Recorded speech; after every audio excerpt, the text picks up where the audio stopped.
құрма сүті деген Қазақстанда алғашқы рет. Жаңа ішін ашып көргенде бұлай дәу ішін түсірші, онда кусок болып жүрген жоқ та, майда көрінбейді да. Сондықтан сол сұрақ қалай? Бұл порошок емес, пакеттегі сүт емес. Осы Тараз қаласының аумағындағы шаруа қожалықтарын аламыз. Кәдімгі үйдің кейін видеоға да түсіріп жіберсек болады. Сиырдың сүті бар, ешкінің сүті бар, құрмадан сүт шыға ма деген ой келеді білмейтін кісілерге. Бұл құрма бірінші шикізатымыз, екінші шикізатымыз. Осы жерге 23 өткізіп кетеміз. Кейбір магазиндар өзіне заявка береді, кейбір берді. Не қызмет атқарады маке? Бұл ванна длительный пастеризация деп орысша атауы бар, ВДП деп қойды қысқаша. Қандай кәсіп істесем болады, немен айналыссам болады, бірдеңе жасау керек деп жүрген кісілер болса, осы видеоның соңына дейін көріңіздер. Ассалаумағалейкум қадірменді көрермендер, есімім Берік Талғат.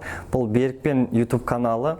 Біздің каналымыздың мақсаты жалпы қарапайым халыққа не істесем болады деп жүрген кісілерге әртүрлі бизнес иелерін, бизнес түрлерін көрсету. Бүгін біз Тараз қаласындамыз, жалпы мен Тараз қаласының өзім тумасымын, осы қалада туып өскем. Бүгін Тараз қаласында мынау құрма сүтін өндіріп жатыр екен, мынандай кереметтей.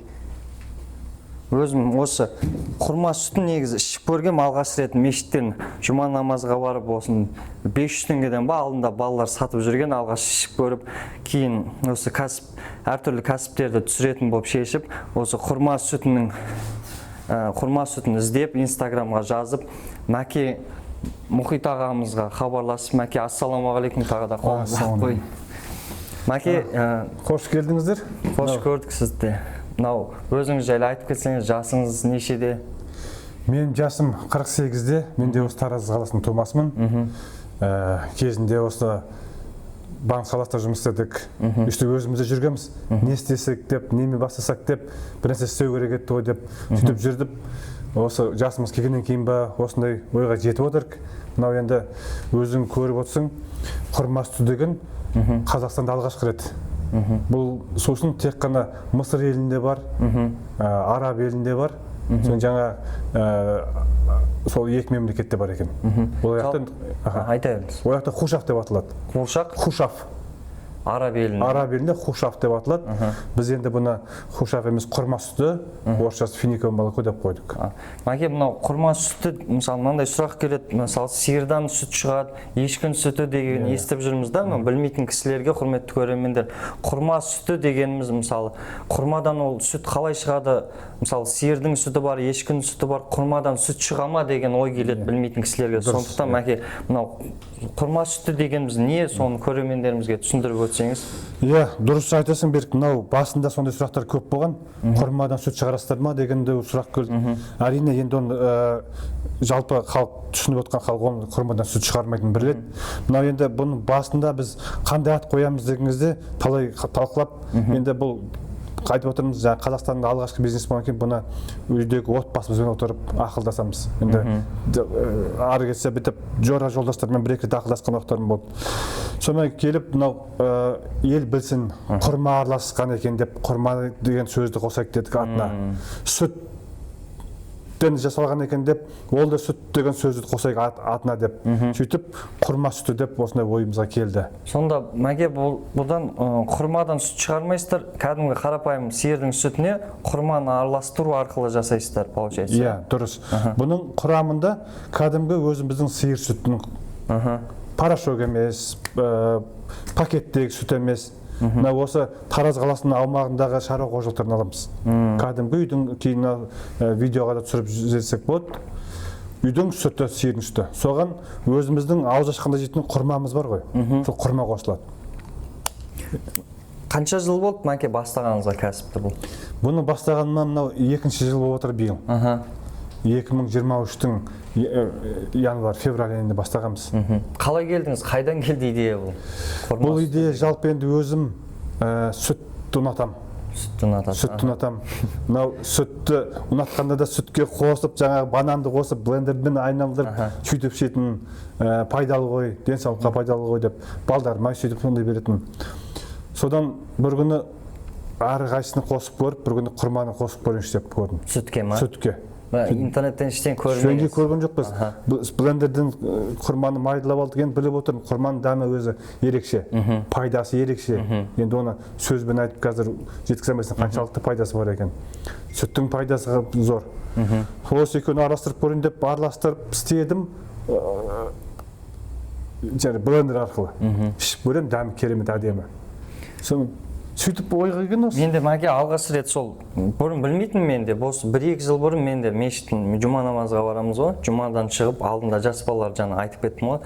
Сатып жүр екен. Сосын бәрі алып атты 500 теңгені. Мен де алып көрейінші деп ішіп маған қатты ұнаған. Бір құрметті көрермен, дәмі бір коктейль сияқты. Өткенде достарыма да ішкізіп көрген, бәріне ұнаған. Маған да алғаш рет ішіп қатты ұнап қалған. Кейін сіздің инстаграмыңызды іздеп жатып хабарласады. Осы YouTube канал бастап жатыр, түсіріп көрейік деп. Өткенде маған 5-6 штук беріп жүрдіңіз ғой. Анама да ішкізіп көрсем, күшті екен, дәмі бір мороженыйдың дәмі шығады екен деп жатыр. Енді бұны ішкен адам бірден ғашық болады деп айтсақ болады. Өйткені бұның құрма өзі тәтті болып келеді ғой. Сүттен біз қаймақ алмаймыз. Сүттің қаймағы сол өзі бойынша тұрады. 3,5-4% сүттер қабылдап жатырмыз. Соған қаймағына құрма қосылған кезде, ананың өзінің екеуінің қосындысы бір ерекше дәм береді. Қаймақпен не дейсіз? Сүттің қаймағы алынбаған сүт. Сүттің негізі қаймағын алып басқасын істеп жатады ғой. Біз сүттің қаймағынан теспейміз. Сол қалындай жирніспен келеді, майлығымен сомен пайдаланып, сомен жасаймыз. Мәке, енді бұл мысалы бастаған кезде қанша ақшамен бастаңыз, қандай қиындықтар болды? Мысалы бірден құрмаға жаңағы сүтке құрманы қосып көрдім деп жатсыз ғой, мысалы. Сосын ары қарай әрекетіңіз қандай болды? Қанша ақша кетті? Енді оны үйдегі ыдыспен істейтінбіз.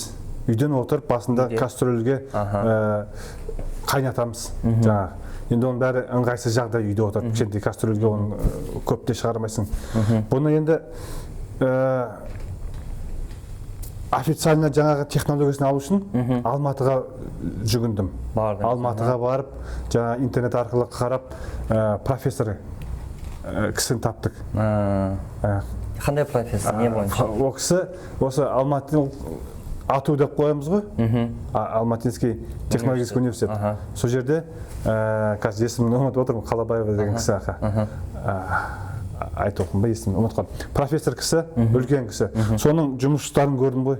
Көп, именно сүтпен байланысты жұмыстар көп екен. Жаңа әртүрлі, бірақ енді ол кісінің бәрі қағаз жүзінде жасалған. Сол кісіге апардым ғой мінекей. Мынандай жасадым, дәмін көріңіз. Осыған технология жазып бересіз бе дедім, жазып берді. 1-2 аптаның ішінде ол кісі технология түгел жазып беріп отыр. Қанша қосатын барлығы? Қалай істейтін, не қолданатын түгел жазып берді маған. Оған кейін барып, оны қарасам, уже специально оборудование алу керек болып отыр. Ол өндіру үшін оборудование алу керек болып. Мінекей мынау артымда тұрған оборудование сол. Мынау оборудование ма? Бұл не қызмет атқарады, Мәке? Бұл ванна длительной пастеризация деп орысша атауы бар, ВДП деп қойды қысқаша. Мінекей мынау водяной рубашкасы бар, тенмен жұмыс істейді. Астында тені бар, жаңа кипятильник деп қойымыз бар. Кипятильник. Қайната ма? Мына қабырғада су бар. Соның ішіндегі суды бұл қайнатады. Мына ішінде сүт құйылады, сол ішіндегі сүтті бұл ысытады. Мына электрический щитогымыз бар, керек температураны қойып қоямыз, соға дейін өзі апарып ысытады. Сонда бұл сүтке прямой от тимейді да. Ана водяной рубашка өзі ысиды, ішіндегі сүт осы ысығанмен ол да ысиды. Сонда әшейін газға пісірсе, ондай дәм шығара алмайсыздар? Дәм шығара алмаймыз. Ол сүт күйеді біріншіден, күйіктің иісі шығады соңын. Ол үшін обязательно осындай ВДП деген пайдалануымыз керек біз. Мынау жәндегі не аппарат? Бұл енді ары қарай уже қосымша аппараттар ғой, жаңағындай разливать ететін. Мына жердің құяма бұл сонда? Мына мына құйылады. Мына жерден ба? Бұл компрессормен жұмыс істейді, компрессорға қосылады. Осы жерден құйылып біз мынандай ыдыстарға ручной ғой, енді қазір бәрі бастапқы бизнес болған кейін андай масштабный ештеңем жоқ, бәрін әйтеуір қолдан мынандай кішкентай аппарат осы жерге қойылып, кнопкасы басылады, құйылады, қолымыздан жауып ары қарай суытуға жібереміз. Бәке, бұл аппараттар қанша тұрады бағасы? Енді бұл аппараттар 1,5-5 миллионның төңірегінде. 2 мен 5 миллион төңірегінде. Аппараттың несіне байланысты объемына Мысалы бастаған кезде, мысалы осы аппаратты алатын кезде бір мемлекеттен грантқа қатысып көрдіңіз ба, бір көмек болды ма мемлекеттен? Бұны енді әрине ол кезде мен өзімнің қалтамда ондай ақша жоқ болды, қаражат жоқ болды. Бір 5 миллион, 6-7 миллион төңірегінде қаражат керек болды. Жалғыз бұл аппарат емес, басқа да аппараттар алу керек болды да. Сөйтіп мен әкімшілікке жүгінгем. Біздің облыстық кәсіпкерлер палатасы. Жоқ, кәсіпкерлер палата емес, кәсіпкерлер жаңағы управление предпринимательства дейді. Әкімшілікпен бірге алып жүрді. Сояққа барып едім, ояқтағылар айтты, бізде жылда 5 миллионнан грант беріледі. Грант дегеніміз ол жаңа қайтарымсыз ақша. Бересің, бірақ сол көрсеткен мақсатың сен пайдалану керексің, құжаттармен дәлелдеп, соны бір бизнеске деп айналып беріледі ол 5 миллион. Ол 5 миллионға қатысқан кезде біздің таразымыздан бір 700-дей адам арызданыпты. Арыз беріпті жаңа қатысамыз деп. Заявка тастаған ма? Заявка тастаған. Ол 700 адам ішінен 70 адамдың заявкасын қабылдаған. Сол 70 адам ішінен мен де бармын. Енді бұл жерде ол грант өзі 5 адамға, 6 адамға бөлінеткен. Ол именно біздің облыста жоқ нәрсеге берілетін гранттар. Облысқа пайдалы зат келетін, ашылатын бизнеске берілетін грант. Сонда бұл құрма сүтті біздің Қазақстанда өндірмейді ғой ешкім. Жоқ аналығы. Құрма сүті именно Таразда жалғыз бізде ғана бар. Таразда. Қазақстан бойынша? Қазақстан бойынша бізде ғана бар. Қазақстан бойынша да сіздерде ғана. Басқа қалада шығарылмайды. Тек араб мемлекеттері. Арабта бар, жаңағы Мысырда бар, соңымен Тараз қаламызда бар, Таразымызда бар. Сөйтіп жаңа қатысып отып алдыңыз? Соған қатыстық. Енді ол жерде де бәрі комиссия ғой қазір. Оны бүйтіп жеке біреумен шешетіндей жағдай емес. Өйткені өзім сияқты жаңа 700 адам қатысып отыр. Оның ішінен 70 адам қабылдады. Ертең күні біреуінікі дұрыс емес болып, жаңағыдай болмайтын бір бизнес өтіп жатса, ертең олар да соттасады, басқа шағымданатындар бар. Мен өтемедім, әжептәуір бизнеспен. Сол себептен өтеді. Ашық түрде комиссия қабылдап, комиссияның алдынан қорғадық. Тауарымызды үйден жасап апардым. Осы деп жасап апардым. Қандай шикізаттар қолданасыз? Мына жерде қараңыздар, құрметті көрермендер, құрма деп отқанымыз мынау, кәдімгі. Ашып көрсем болады ма? Болады, әрине. Жақынан түсіріп шайын. Мінекей мынау. Өзіміздің бұл құрма бірінші шикізатымыз, екінші шикізатымыз. Екінші шикізатымыз сүт. Азанмен келеді. Азанда келеді. Қолдың сүтін алам дейміз. Қолдың, үйдің сүті. Құрметті көрермендер, видеоға қойып кетеміз. Жаңа азан мен сүт әкеп атқан мәке өзі түсіріп апты, видеоларын соны қойып кететін боламыз.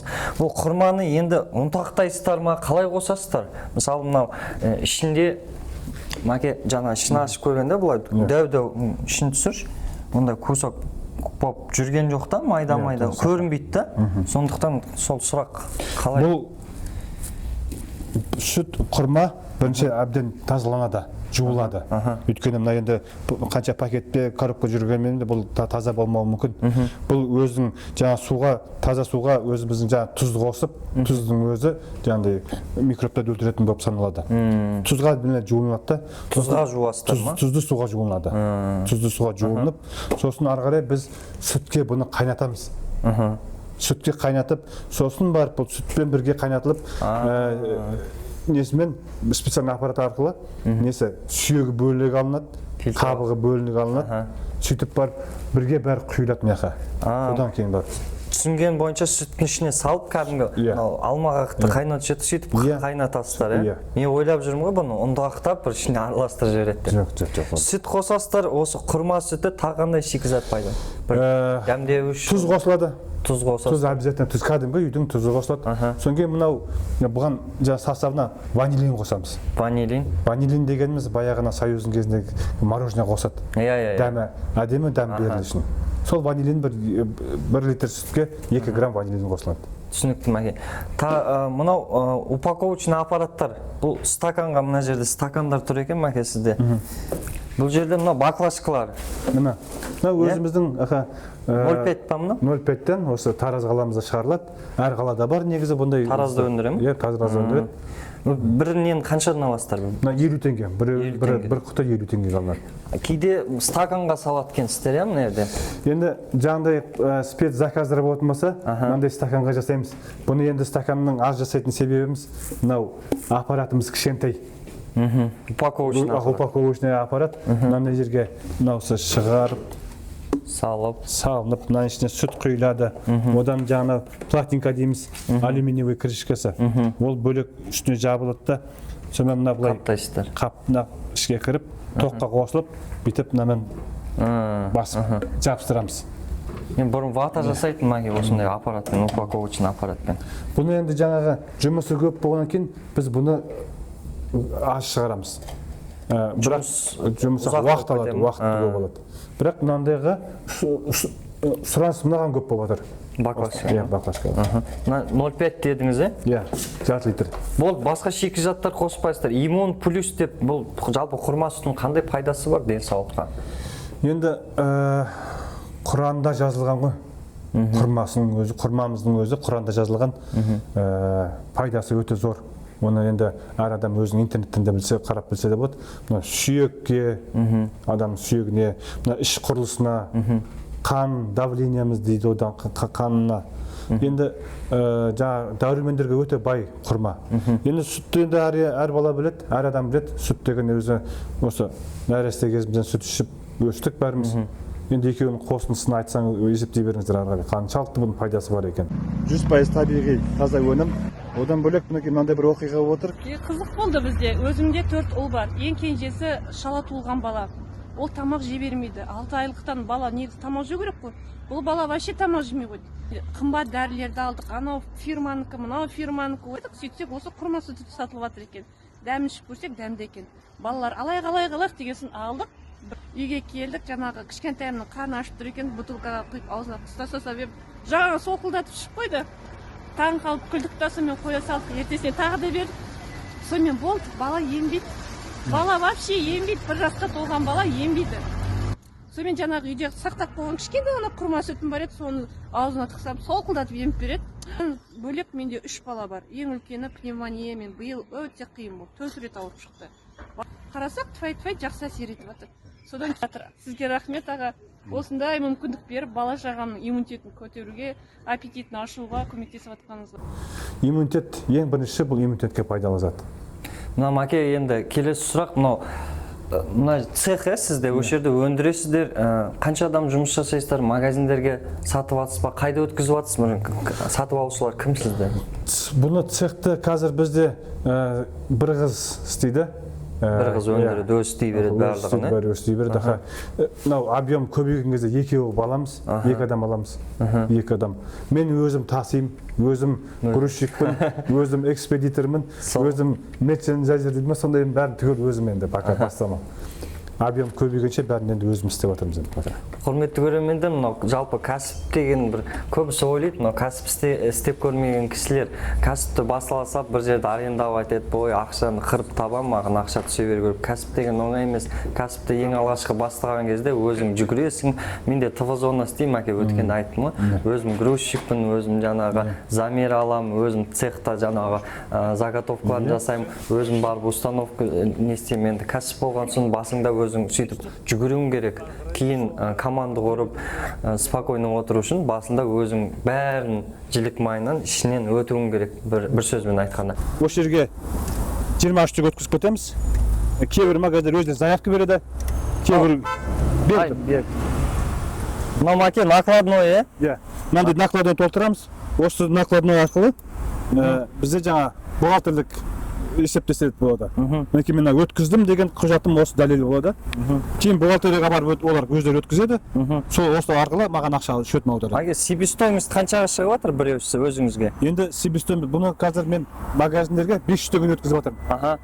Бұның себестоимості 360-370 теңгеге айналып жатыр. Өзіңізге бір неден қанша? 130 теңгеден қалады. 130 теңге қалады.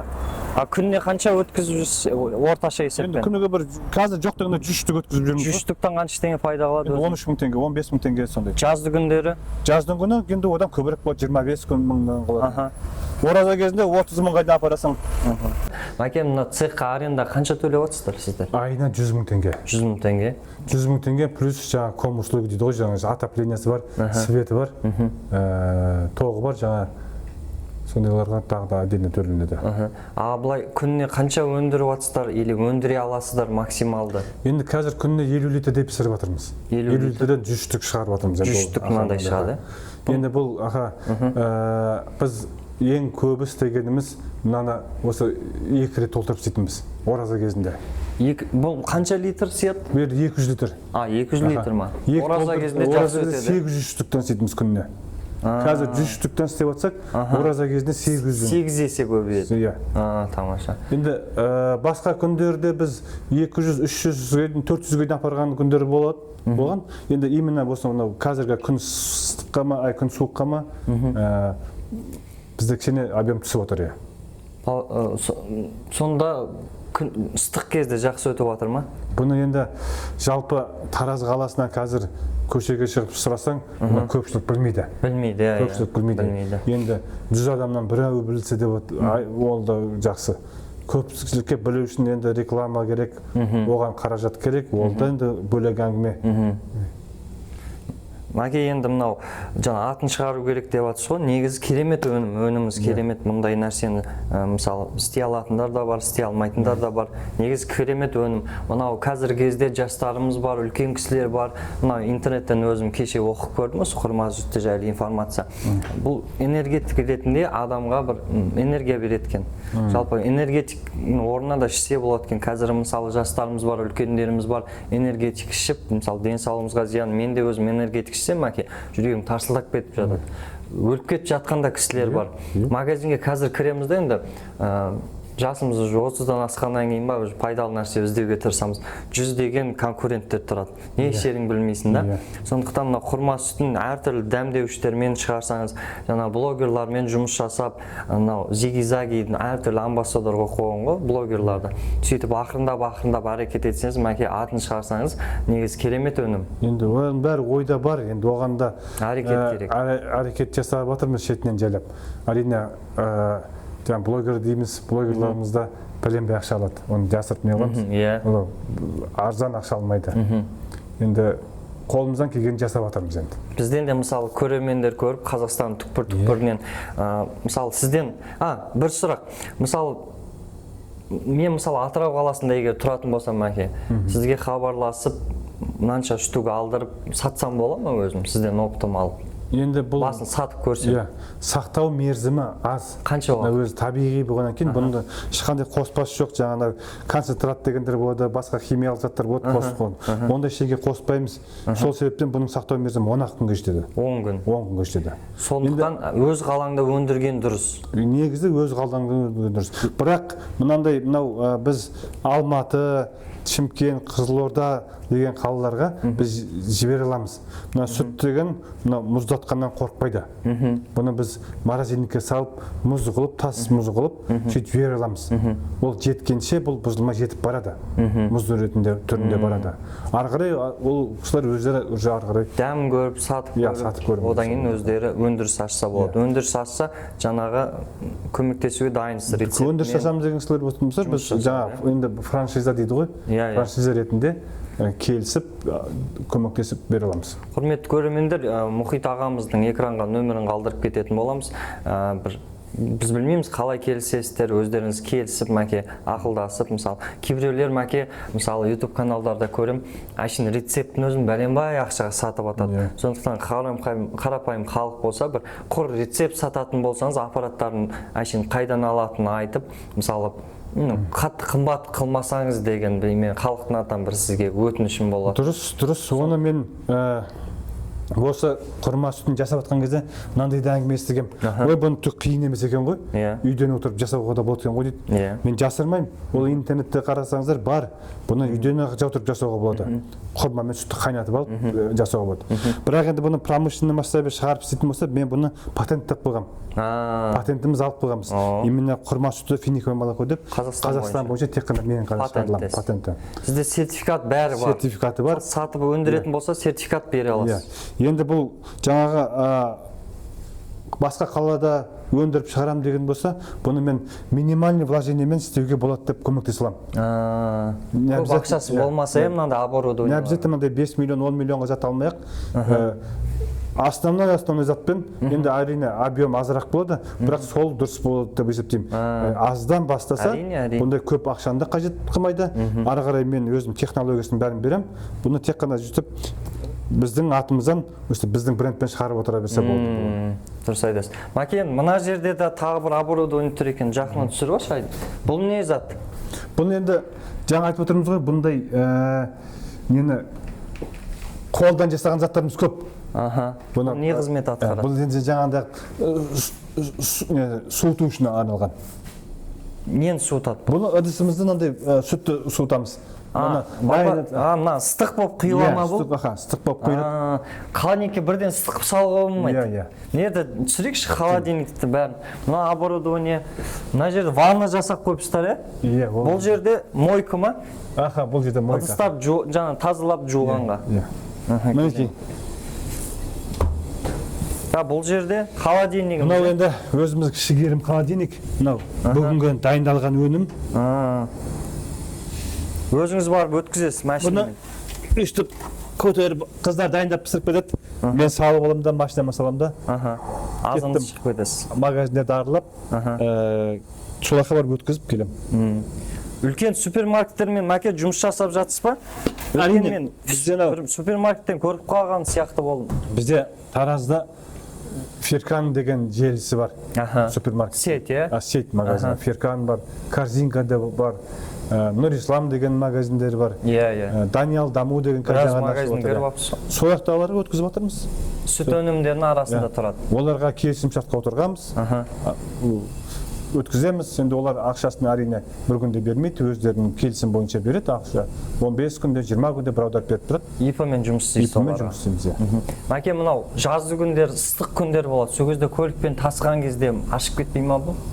Бұны енді ондайға біз мынандай көріңіздер.